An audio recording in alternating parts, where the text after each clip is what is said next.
Bueno, como todos sabemos, el acuerdo de paz generó grandes controversias. Los expresidentes Andrés Pastrana y Álvaro Uribe denunciaron que el acuerdo elude dos temas centrales. Uno, la justicia, y el otro, el narcotráfico. Lo que ellos sostienen es que no van a devolver las FARC el dinero de lo que obtuvieron como a través de los vínculos, sobre todo con los narcos, y el dinero tomado por parte de los secuestros. Y la pregunta que se hacen ellos es si la FARC no se ha convertido en un partido político demasiado rico. María Laura Viñolo habló con Andrés Pastrana, que justamente apoya el no al acuerdo. Andrés Pastrana fue presidente de Colombia entre el año 1998 y el año 2000. Y él cree que el partido de la FARC va a ser uno de los más ricos del mundo. Vamos a escuchar ahora la entrevista que le hizo María Laura Viñolo a Pastrana. Adelante. El expresidente conservador colombiano Andrés Pastrana abrió las negociaciones por la paz con la FARC entre 1998 y el 2000 en el Caguán, un territorio desmilitarizado tan grande como Suiza. Su proyecto finalmente no pudo concretarse, pero hoy en este referéndum en Colombia para aprobar o no el acuerdo de paz entre el gobierno de Santos y la FARC, él apoya el no. Una posición que lo une a otro expresidente, Álvaro Uribe, con quien durante mucho tiempo no estuvo en una muy buena relación, pero que casualmente hoy los une este rechazo al acuerdo de paz. Estamos en comunicación con el presidente Andrés Pastrana desde Bogotá. Yo soy María Laura Viñolo desde París. Encantado de tenerlo con nosotros, presidente. María Laura, muy buenas tardes allá, muy buenos días en Colombia. Ahora, presidente Pastrana, ¿por qué usted apoya el no en los acuerdos de paz en Colombia? A ver, yo creo, voy a referirme, María Laura, a dos temas que yo creo que son fundamentales, ¿cierto? El primero, el narcotráfico.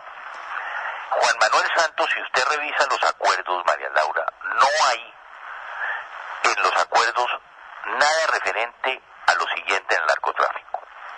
Primero, socios. La FARC tiene que decirnos a los colombianos y al mundo quiénes eran sus socios, ¿cierto? Sabemos que los principales socios son ¿quién? El Chapo Guzmán en México, el cartel de Sinaloa, y el otro cartel asociado a la FARC, su principal socio es el cartel de los soles en Venezuela.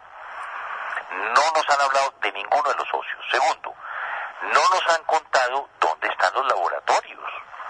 Tercero, no nos han contado cuáles son las rutas. Y por último, no nos han entregado el dinero. Se calcula que la FARC es el grupo narcoterrorista y el cartel de la droga más rico del mundo. ¿Dónde están esos dineros para reparar a sus víctimas? Entonces fíjese una cosa, María Laura. Si ellos, ya lo dijo el fiscal de Colombia ayer, si el lunes ellos no entregan los recursos del narcotráfico y siguen delinquiendo, no los va a cubrir el acuerdo que acaba de pasar en La Habana, sino que van a ser juzgados por lavados de activos por la justicia ordinaria de Colombia. Y segundo, si no nos entregan el dinero, como están delinquiendo, a mi modo de ver, invalidarían el acuerdo que firmaron o que puede ganar el próximo domingo. Pero usted cree, perdón por interrumpir. Sí, el segundo tema, María Laura, que no estoy de acuerdo es el de la justicia. En Colombia, María Laura, nosotros tenemos una Corte Suprema de Justicia, tenemos una Corte Constitucional y tenemos el Consejo de Estado, es una Corte Administrativa. Buena, mala o regular, en Colombia hay justicia. Esas cortes, fíjese usted, han juzgado paramilitares, han juzgado militares, han juzgado policías, han juzgado políticos. Esas cortes han juzgado narcotraficantes, inclusive hemos juzgado narcoguerrilla, como fue el caso del M-19 con la toma del Palacio de Justicia y la masacre, ¿recuerda usted el Palacio de Justicia hecha por el M-19? Absolutamente, lo cubrimos juntos, usted y yo. Exacto, ¿se acuerda? Cuando era usted periodista. Periodista. Exactamente. Y mira, María Laura, los perdonaron. Esas cortes los perdonaron después de que mataron a sus jueces. Entonces la pregunta que yo me hago es, ¿por qué tenemos que importar un tribunal cuando en Colombia hay justicia? Si la justicia colombiana, la Corte Suprema juzga, María Laura, al presidente de Colombia, ¿por qué no va a ser buena para juzgar guerrilleros? ¿Y qué es lo más grave? cómo se va a conformar esta corte. Si me permite, lo voy a poner como un ejemplo el caso argentino. ¿Usted se imagina que hoy se conformara una corte que la mitad la pusieran los montoneros, o le voy a decir distinto, que la mitad de la corte la pusieran los militares y que la otra la pusiera el gobierno, para juzgar a los militares, a los guerrilleros, a los empresarios? Y lo más grave, usted se imagina que no hay cosa juzgada para ese tribunal que está conformándose. Ese tribunal puede reabrir los casos de los últimos 60 años y no tiene un ente superior que ejerza control sobre ese tribunal. Pero entonces, ese tribunal especial que se llama Jurisdicción Especial de la Paz, para usted supera a los tribunales colombianos, y en realidad los colombianos, los jueces colombianos podrían juzgar perfectamente todos estos delitos que cometieron la FARC durante todos estos años, o en realidad estamos en presencia de un modelo, si usted quiere, a la sudafricana, que es una cierta paz, reconciliación y justicia, donde no va a haber condenados.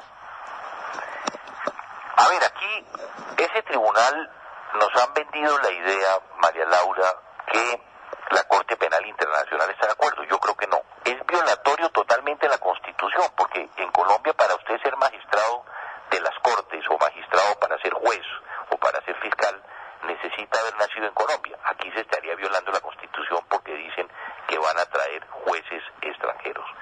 Entonces, aquí hay un tema que adicionalmente, si lo ve usted, María Laura, es muy difícil también. En Colombia los expresidentes tenemos un fuero. No por nada, porque yo en muchas ocasiones he renunciado al fuero para ser investigado. Cuando uno tiene su conciencia limpia no tiene ese problema. Pero el tribunal, los acuerdos, en un inciso, en un artículo, claramente dicen lo siguiente: dice que todas las investigaciones, María Laura, que estén en poder de la Comisión de Acusaciones del Congreso de Colombia, pasarán a este tribunal. ¿Qué significa esto? Un poco para que usted lo entienda y los oyentes lo entiendan. En Colombia, la Comisión de Acusaciones de la Cámara de Representantes, ¿a quién juzga? Juzgan al presidente de la República, juzgan a los magistrados, a todos los jueces de la República, de las altas cortes, al Procurador General de la Nación, al Fiscal General y al Contralor. Entonces, ¿qué quiero significar hoy aquí? Que ya no es la Cámara de Representantes la que va a investigar si los presidentes actuamos o el procurador tenemos o hemos cometido delitos, porque ellos analizan si hay mérito para investigar y después lo pasan a la Corte Suprema. Entonces, en este caso, todos los altos funcionarios del gobierno, todos los altos magistrados de las Cortes pasarían directamente a ser juzgados por ese tribunal. Ahora, presidente Pastrana, ¿usted entonces denunciaría, como hizo el presidente Uribe, el acuerdo ante el Tribunal Penal Internacional o no? Es que ya no hay que denunciarlo. Es que ya la Corte Penal Internacional actúa de oficio. Si la Corte Penal Internacional o cualquier ciudadano del mundo, María Laura, que es lo que es increíble, considera que en Colombia no se aplicó efectivamente la justicia, entra a actuar la Corte Penal Internacional. Otra pregunta es sobre el narcotráfico. ¿Por qué cree usted que el presidente Santos entrega a la FARC la cuestión del narcotráfico? ¿Y usted sigue considerando a la FARC la banda de narcotraficantes más grande del mundo? Hoy Santos quintuplicó en 3 años la producción la FARC de cocaína. Quintuplicó por 5. Y sus ingresos en los últimos 3 años han aumentado en un 60% por la devaluación del peso con el dólar. Pero fíjese usted lo que es más grave. Ayer, al ideólogo de todo este Tribunal de Justicia, que es un asesor español que tiene la FARC, de apellido Santiago, le preguntaron en radio que dónde estaban los recursos del narcotráfico, que cuánto eran las fortunas que se consideraban en miles de millones de dólares del narcotráfico hacia la FARC. ¿Y cuál fue la respuesta del asesor jurídico de la FARC? Dijo: ¿y por qué ustedes se preocupan ahora del dinero? ¿Por qué los colombianos se preocupan del dinero de la FARC si van a hacer la paz? No, claro que nos preocupamos del dinero, porque con eso es que deben resarcir a las víctimas, cierto es que deben precisamente esos recursos llegar a las víctimas del conflicto. Y les colgó porque siguieron preguntando el dinero y les colgó y no quiso contestar las preguntas. ¿Usted cree finalmente que las FARC van a devolver ese dinero, van a usar ese dinero para estar en retaguardia y esperar cómo avanza este plan de paz? ¿O simplemente ese dinero los colombianos no lo van a recuperar nunca jamás? María Laura, si no lo entregan el lunes, quedan como lavadores de activos y no se les aplica todo lo que ellos negociaron en el Tribunal de La Habana. Entonces ahí hay un tema que eso lo tiene que pensar la FARC. Si no entregan y se descubren los dineros del narcotráfico en manos de la FARC, ya van a tener que pagar entre 25 y 30 años mínimo. Pero en este acuerdo, ¿están todos los frentes de la FARC de acuerdo? O por ejemplo el Frente 1, que es el que administra el tráfico de drogas, como usted sabe mejor que yo, se opone. Exacto. Me faltó a la hora de decirle eso. El frente primero de las FARC es el frente más dedicado a la droga. Es el frente que maneja la droga. Y es el frente que dijo que no se sometía. Pero es más, María Laura, ¿qué me preocupa a mí?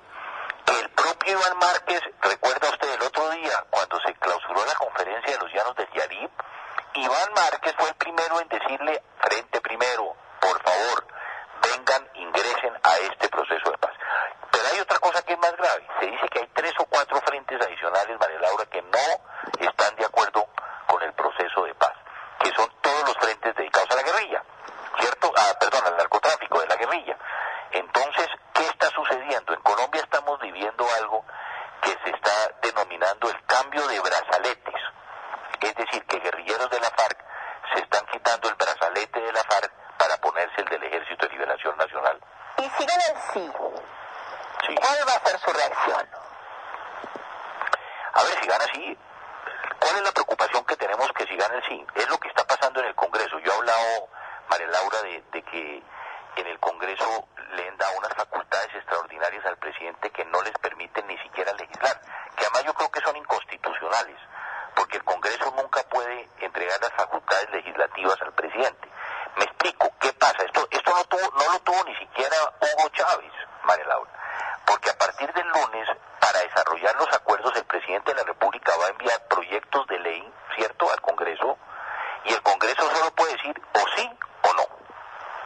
No puede haber modificaciones. Entonces, esto es muy grave, porque no puede haber ninguna modificación en los acuerdos. O los aceptan o los rechazan, pero no hay ninguna posibilidad de intervenir. Y esto se me hace a mí gravísimo, ¿cierto? Segundo, las mismas Cortes han expresado sus reservas frente a la justicia. Ahí puede haber un problema. Pero si gana el sí, hay que ver cómo y de qué forma los propios partidos políticos, a través de los mecanismos que tienen en el Congreso, pudieran hacer las correcciones necesarias. ¿Qué puede pasar el lunes, María Laura? Le voy a decir algo. Sí, es lo que todos queremos saber. Que es que convoquen una constituyente.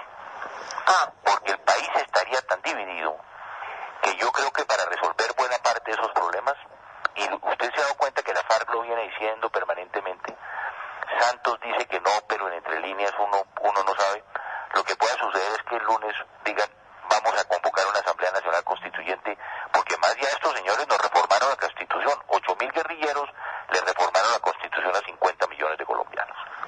El presidente Andrés Pastrana, muchísimas gracias por esta conversación, hasta siempre, y como siempre un honor hablar con usted. Muchas gracias, María Laura, por toda esta invitación y poder compartir con tantos amigos los temas que son tan importantes para Colombia y para la región. Hasta siempre, muchísimas gracias. Bueno, muchas gracias María Laura por este testimonio del expresidente Andrés Pastrana.